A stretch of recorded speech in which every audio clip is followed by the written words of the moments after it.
Hi there, Lindsay here, the Frugal Crafter. It is Sat Chat time. Sat Chat is not a tutorial. There's lots of those on my channel if you want a tutorial.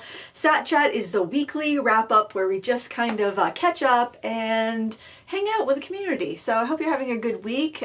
Christmas was Wednesday. I'm filming this on Friday morning at 11:01. It is very cold today. It's actually it's going to be better. When I got up, it was 2 degrees, and then it was like about 4 degrees at normal dog walking time, and I told Penny we're gonna have to wait because it's too cold for her, it's too cold for me. So I bundled her up just to take her out to do her business. It was so cold out. And then, yeah, after I'm done filming this, it's up to 17 degrees now. I just checked the weather on my phone. So it'll be fine after I'm done filming this to take her out.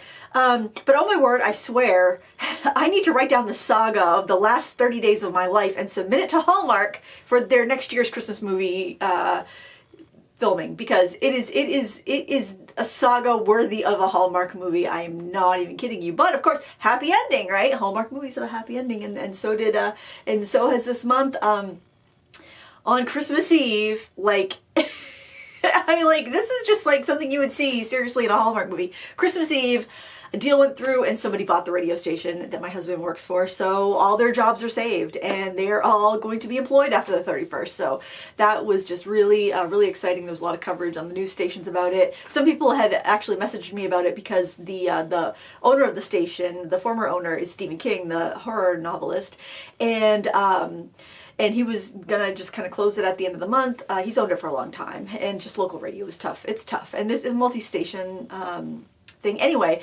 somebody came in and bought the station, the one radio station with my husband. Actually, all the stuff pretty much works for all 3 stations, but WKIT, the rock and roll station, is the popular one, and they're gonna save it. So yeah, it was like, wow, right down to the wire. I mean, actually, the new owners posted Christmas Eve on one of their personal Facebook pages. So I guess the deal actually went down, like, was finalized like that night. But the press releases went out on Christmas Eve the next morning. So great news. I'm very happy. I'm happy for everyone because it was like a weight was lifted off of my shoulders. I mean, I knew I was kind of stressed out, but I didn't know like how stressed out I was. But I mean, that was just such a great present. And then, like, so Christmas Eve, it was so much more. I've been so relaxed since then. It's been really great. I felt like I can kind of let off the gas a bit and just kind of relax and enjoy the holidays and not have to worry so much, not have to stress out. I mean, I wasn't like, I knew we would be fine. But still, it's like when all your eggs are kind of in that one basket of like your business, then something happens to you, then, I mean, the house of cards tumbles down. And, you know, recent events had made me really think about that. And, so yeah, it's good. It's good. And, you know, my dad's still with us. We saw him on Christmas Day. I mean, I think there's some stuff that they're not telling us. My parents aren't telling us about his health, but he's here now, and you just gotta take every day as it comes and appreciate what you have while you have it, because nothing is guaranteed. Nothing is guaranteed with anybody, right? Nothing's guaranteed with everyone, so we should kind of always just take every day as it comes, not knowing when the next will be, you know, if there is anything guaranteed. But that was good news. That was good news. It makes me think of the Mark Twain quote. I've suffered, and I'm paraphrasing, and I'm not even sure it's Mark Twain because I feel like everything gets attributed to Mark Twain regardless of who said it. Could be Shakespeare for all I know, but the quote is something like, "I've suffered many troubles in my lifetime, most of which never happened." You know, that's kind of it. It was such a stressful, crazy month, and like it's like this last week, or prior to the deal being finalized. I mean, so the week prior to that, we knew somebody was trying to do a deal, and so it was kind of like you're in limbo. It's like, well, should I still be looking for something after this, or is this going to go through? You know, it was just very, very, very stressful for all involved. But yeah, that was such crazy, awesome news, such a relief, and yeah, what a Christmas present, right? What a Christmas miracle. Holy moly. That was just feeling so fortunate. So fortunate today. Speaking of Christmas, my daughter got me this blue top. I had mentioned, Lila, who just got back from England, I mentioned that that I would really love. And they used to be really popular, like tops, like sweaters and stuff that are, it's not even really a sweater, but like knit tops that are like a ribbed knit, because a very short waisted, you could, I mean, I have my pant, my shirt tucked in, like I'm really short through the waist, because you can see the top of my jeans there. So I'm very short-waisted, so having a shirt that's either a ladies cut or something that's tailored is much more flattering than just something that's just like straight or boxy, because I just have such a short waist, and I don't have much of a waist. It's not that defined. So I mentioned and she's such a fashionista. She finds the coolest clothes. She's always thrifting and finding really cute stuff. I never find cute stuff if I go to the thrift store. She's just more patient too. I'm not a very patient person, but anyway. So she found, and I didn't even know if you could find tops with this like the mini ribbing anymore. And in England, she found this in one that's kind of like a dark pinkish red color. And I opened them up, and I said I wear a medium. I wear an American medium, folks. People in England are slimmer, because I'm like, I took it out of the box. I'm like, ooh, that looks like an extra small. Those people in the UK are tiny. But luckily it stretched and it fits. But I was like, oh, I'm definitely glad I didn't say a small. But I need American mediums. They're not the same as the rest of the country. And Lila was saying, well, there's a reason we're bigger here in America. It's because our food is more delicious. I'm not throwing shade at British food. She actually said she had some of the best Indian and Pakistani food of her life over in England. But like she was on the phone, Mama, I miss those American chemicals they put in our foods. It's so much more delicious. So we had a big laugh about that. She's like, well, there's a reason that people are fatter in America. It's because our food tastes so much better. So I probably have a bunch of angry British people. I'm like, hey, you guys are skinny legends. That's awesome. But yeah, I need an American medium. But anyway, she was glad to get home. She was glad to try some of her favorite American snack foods again. She did come home very slim, I'll say that. And she didn't go over there with any weight on her to spare, but it was funny just the way she said that. She's like, there's a reason that we're bigger here. Like, just very like deadpan matter of fact. It was so funny. So, for Christmas, I'm going to show you this. This is so cool. I generally don't receive art supplies for Christmas because, look around. I have so much. I certainly don't need any more. But something really cool that I've wanted for a while is this book here. It's the Flower Color Guide. And it is, I don't know how many illustrations, 400 gorgeously photographed cut flowers. So these are all photographs of flowers, and they're arranged in color order. So like, you're making, maybe I'd love to paint flowers, and I like to take flowers and put them together like in a bouquet and an arrangement and a wreath, something like that. So somebody like, oh, I want a pink flower, I want a blue flower, I want an orange flower, or I kind of think by color. I organize by color and I think by color. It's just kind of how my brain works. So this is ideal. There's just so many beautiful photographs in here of flowers organized by color with white backgrounds. So such a wonderful book for a flower painter. My gosh, look at these magnolias. And I really like artist photo reference books. Now, this isn't specifically an artist photo reference books. I'm sure you wouldn't want to copy anything exactly, because I'm sure these are all copyrighted, because this isn't, I don't think this is like sold as a artist's, copyright free reference book, like the artist photo reference books by Northlight that I've recommended in the past. But just to be able to like look at those flowers and get an idea and then sketch it and rearrange it the way you want to do it. So it's called the Flower Color Guide. It's by Fiadon. I have some other books of theirs. Great book. I want to recommend that if anybody's looking for something like that. I gotta blow my nose. Oh my gosh, or at least wipe my nose. It's chilly down here. I forgot to turn the heater on. I usually turn the heater on when I come back from walking the dog, so it gets a half an hour or so to warm up before I come down. And I forgot to do that today because I haven't walked the dog, so my whole schedule is a little off. But yeah, really nice book. And I think they remind me of like the Taschen books, where they have like the public domain, like old etchings and stuff like that of flowers and old watercolor botanicals, and things like that. I love to have a series of things like that for when I'm feeling not very inspired. Maybe I just want to, you know, copy something in my sketchbook. I just want to look at something and draw what I see and just get some practice in when I'm not feeling super creative. So those books are great for that. Because I mean, there's so many free resources online. So if you don't have the money to invest in books for your library, I totally get it. There's so many free references online. You can absolutely find everything you need online.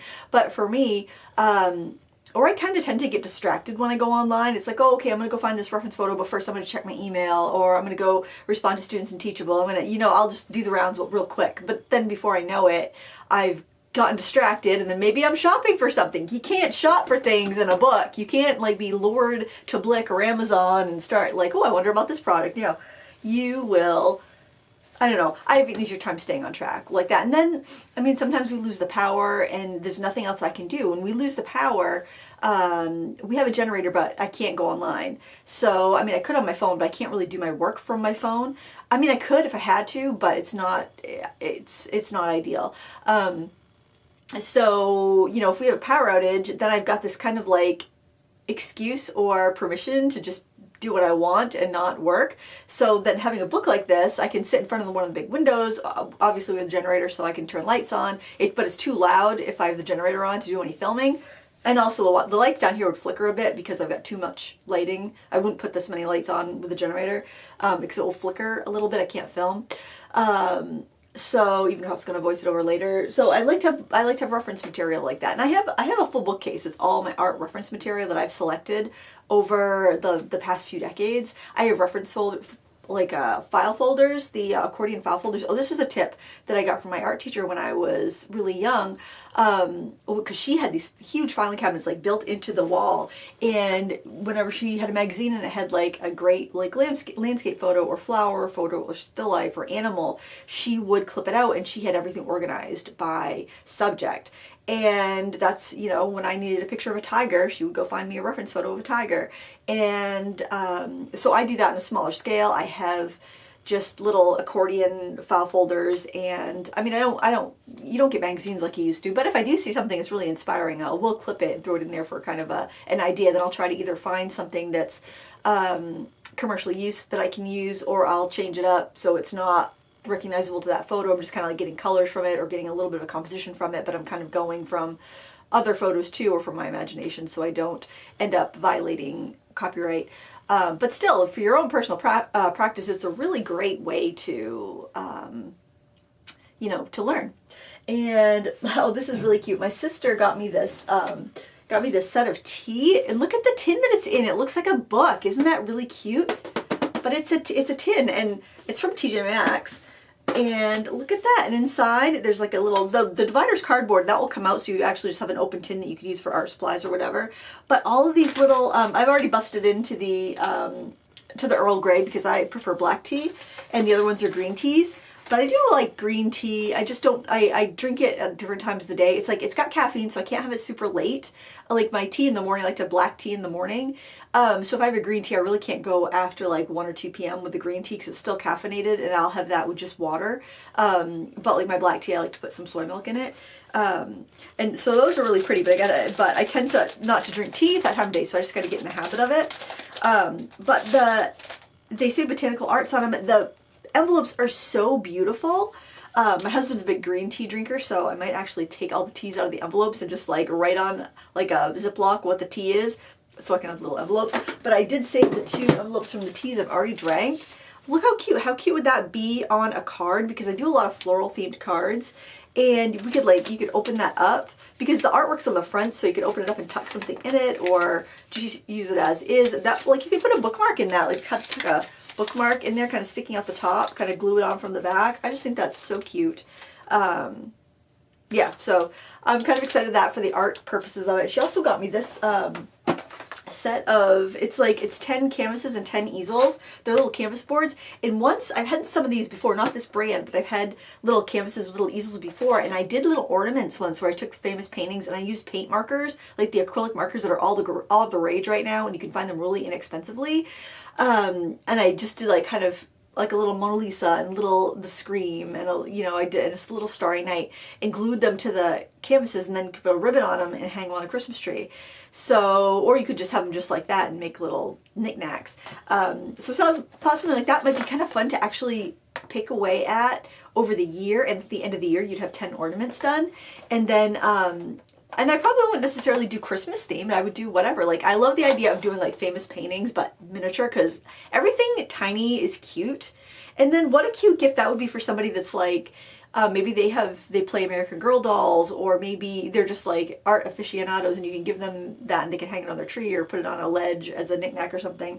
But I thought that would be really cute to add like with a Christmas gift or just as a Christmas gift. Because I mean, as you get older, you just have so much stuff, and the presents you want are being in the presence of the people you love. It's not like getting a thing, you know what I mean? So that's the real spirit of Christmas. So I thought that was really cute. She said she got them at Five Below, which we don't have one of those stores up here, but it's a store that I guess sells everything for $5 or less. And so if you have one in your town, I think that's really cute. I think that's a really great idea. And then, so something I was working on, so as we're unwrapping presents, because I'm such a hobo, I'm like, that's really pretty tissue. And some of this is like, says Merry Christmas on it. And I thought, how fun would this be to do for like backgrounds, to like collage with on backgrounds for Christmas cards next year? Because as we know, I kind of dropped the ball this year on Christmas cards. So we had to use leftovers, and actually Jason sent them all out. But we didn't get to everybody. It was just kind of like his coworkers and his side of the family, some of our neighbors. I sent it to my mom and my sister. It was very bare bones. I didn't send to everybody I typically send to, or I want to send to. I just didn't have it together. I was too stressed out. But I thought that's really subtle. That would be really cute to crinkle it up and then like paste it down to some cardstock and then like rub an ink pad over it, like a walnut ink or something, and then maybe do like a vintage, either a vintage like Victorian print, because I have books with CD-ROMs, baby, with like Victorian Christmas cards and stuff. And actually, we'll get to this in a bit, but I have a CD-ROM. I actually have a CD-ROM in my current computer that is going to be replaced soon, but so I'll have to go print those out now, I guess, soon if I want them.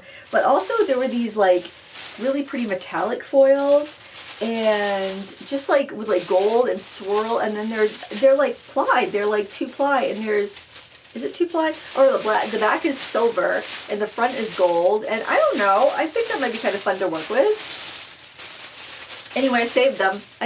They'll go in. I have a whole drawer that's just like collage fodder, and there's like napkins and old slide mounts and swatches and just like all sorts of random stuff that's too pretty to get rid of. Do you have one of those drawers? You should definitely have. Actually, truth be told, I have a drawer that's full, that's busting, and I have a basket that's busting full. So I think I need to like either cull it or assign a new drawer because it's getting out of hand. And then, so the girls wanted to watch Squid Game because like they came out with a new season of it, and we didn't have Netflix, so we subscribed to Netflix. And then I went and I stamped a bunch of things with Memento ink on Nina Classic Crust cardstock, so I could color, because like they're doing Legos and jigsaw puzzles, and I'm like, I'm gonna color some stuff. So I stamped these showgirls from Lost Coast Designs, and I cut them out, and then, oh no, I didn't cut them out, I colored them out, and then I took a fine micron and I outlined it, so hopefully I'll be able to cut those on my Scan and Cut. And I thought those were really cute. I love that. Because I'm thinking the people I didn't send Christmas cards to, I'm going to send Happy New Year's cards to. And I might do some thank you cards. Because I could do New Year and thank you for like gifts and stuff. So I stamped those out and I colored those. And I also stamped and colored these. So those cats with the party hats are Lost Coast. The little snow cones and drinks are Darcy's. I'm not sure if Darcy's is still around. There's also popsicles. Maisie colored one of the popsicles in there. And I also have these party cats too. Party hat cats from Lost Coast. And then as I was going through my binder, I keep my Lost Coast stamps together because they're so unique. And even though like, so cats, I have a cat in a martini glass. I have a cat in a drink glass. Do I put that with beverages? Do I put that with animals? No, Lost Coast just has to be in its own category. And then I was looking at, I was seeing all these like funky little collage-y critter. I'm like, oh, those would be cute too. These like whimsical chess pieces with faces and wings and stuff like that. That could totally work as a weird New Year's card.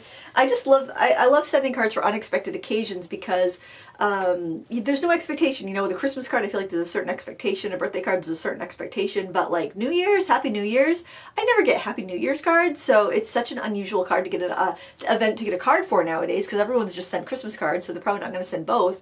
So I feel like I can get a little out of the box and get a little quirky and fun with that. So I have them with my little box here where I have my Olo markers, because the Olo markers, as you know, well, maybe you don't know, but I did a review of them. If you're curious about them, you can look at that. But so the Olo markers are double-ended, but you can put like 2 brush ends together. There's like a full marker's worth of ink in each half. And so I just made pairs, like blending pairs with colors I thought would go well together. And I store them in this little nurse's clipboard I picked up at Target, but you can get them on Amazon too. Because this was on clearance at Target. I'm not sure if Target is still selling them or not. But anyway, and then that's perfect, so I can like sit down on the couch. I have like very limited supplies, and I could color my little stamped images for my cards. So hopefully I get that done. I'm planning on it. I think that'd be a really fun little project to do while I am, kind of taking it easy for a couple of days before the holiday, before I kind of, get back into the swing of everything. I definitely feel, I don't feel like I've been able to relax since Thanksgiving, so this has been nice these last few days. I've definitely felt like I could just kind of chill out and relax a bit. But anyway, speaking of Olo markers, I was browsing on Blick because I get distracted, and actually because I wanted to pick up some of the medium W, Schmincke's medium W, which is this medium that a few of you have told me about, and you mix it with your oil paints and it turns them into water mixable oils. And I had quite a few requests for a review of those, so I didn't want to just order. I'm going to order the liquid and the gel, but if I order from Blick, I try to get enough to at least hit the free shipping threshold. And I did have a $10 gift card there from a previous order. So I wanted to order that, but as I was there, I started looking around and I saw that and also another viewer told me that that they were clearancing the Olo marker sets. And a lot of the sets are kind of like how I did mine, where there's 2 colors, there's 2 brush ends of different colors. So like a set of 8 markers would give you 16 colors and 16 brush ends. You do have to check, because like the gray ones have like some chisel and some brush, so you want to definitely check and see what you get. But they have those, their Olo sets on clearance for, I don't know if it's quite 50% off, but it is a good deal. And you never see the Olo markers go on sale because Olo sells on their website for the regular price. So the product's not getting discontinued, but they're discontinuing the sets at Blick, and they're discontinuing the double-ended markers. So they have the markers that are like this, that are long like this with 2 ends, but they have the same color on each end, and this one's a chisel and one's a brush. But what you can do with those, it's like you have an extra ink chamber. So you could actually, if you only want the brush markers, once your brush end is dry, you could take the brush nib out and replace it, swap the nibs, put the brush on the chisel end, and you could essentially have, like 2 markers for the price of 1. And I think they're clearanced at $4.67. One brush a half marker is $4.10. So it's like getting 2 for the price of 1 almost. So, not quite, but pretty close. And if you already love Olos, that would be a great way to get some refills for cheap too. The refills I think are around $2.69 without any brush nibs or a cap. It's just, so, still that's cheaper than buying 2 refills if they're colors that you use. So I will link to that. They also, I'm not sure if they're sold out or not, because I also saw they had a bunch of Derwent palettes on sale that, and I think it's because they're changing their palette, because they're not discontinuing the products. You can see the same product, but for like, they have these, like their Inktense palettes are like, their 24 set was for like $27, and their 12 set was like $14. Also the line and wash set, same things. Their pastel watercolor set, same things. But you also see like the newer sets there for like $40, and they got the clearance one for like $14. So definitely, if you don't mind the older packaging, I would check those out. The line and wash set makes a really great gift for somebody that loves to do urban sketching, because it comes with 2 waterproof pens and then a variety of colors from the Inktense, Graphitant, and Pastel line of pan paints, and a water brush. And I'm betting that, because it looks like the new sets, they've taken the sponge out, and I'm thinking maybe the little thing that holds a water brush is a little longer, because as it is, you can't store the water brush with a cap on it. like put together with a cap on it. So it's just a touch too short for that. So I think that's probably why they revamped the packaging. I'm not sure, I'm not certain. Also, the ink tents, the 24 set was long and skinny. And I think they're going to probably go with like the more square version like their watercolor set has. So it's all standard. But great. I mean, you're getting a $40 list price $40 sets for $14.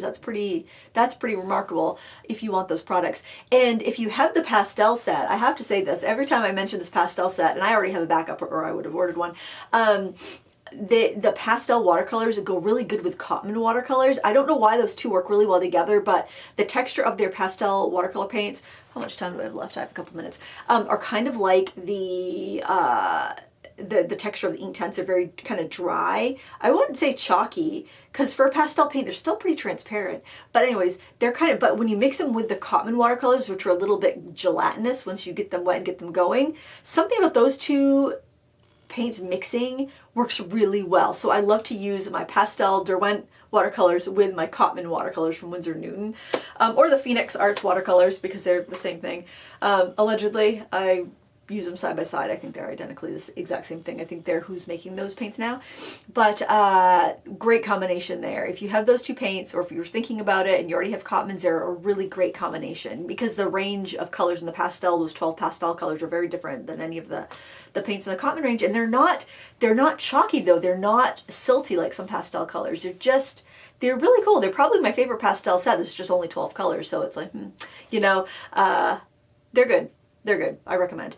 But anyways, there's some deals for you. I will link to those down below. It is an affiliate link, just to let you know, if you do make a purchase, it doesn't cost you any more, but I do earn a small commission.